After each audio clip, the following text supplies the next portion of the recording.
Many of you listening have some idea of how climate change will affect Alberta. But have you ever thought about how climate change will affect you?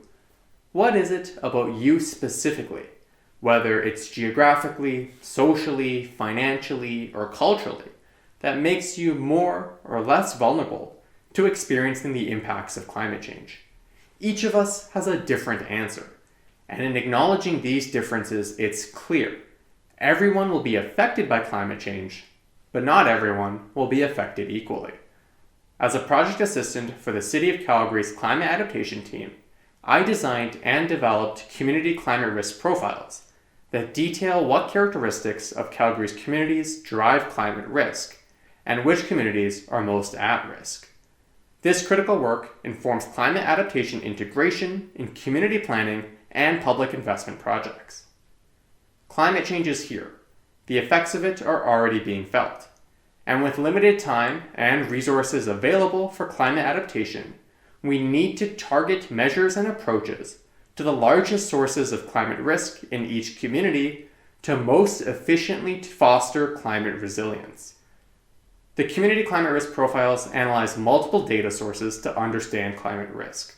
The most substantial is a community climate risk index, which conceptualizes climate risk as an intersection of climate hazards like extreme heat, flooding, and severe storms, exposure to these hazards, and what characteristics of the communities makes them more vulnerable to being damaged. Indicators are grouped into 3 systems. On the social side, I analyze what demographics would experience greater harm from the impacts of climate change.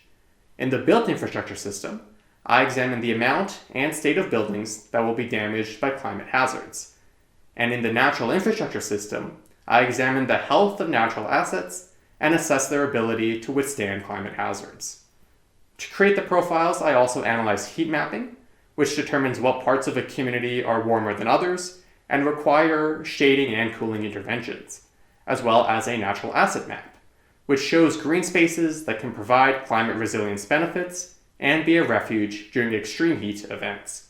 I also assess equity indicators, as climate change will disproportionately impact populations already experiencing vulnerability and exacerbate inequity.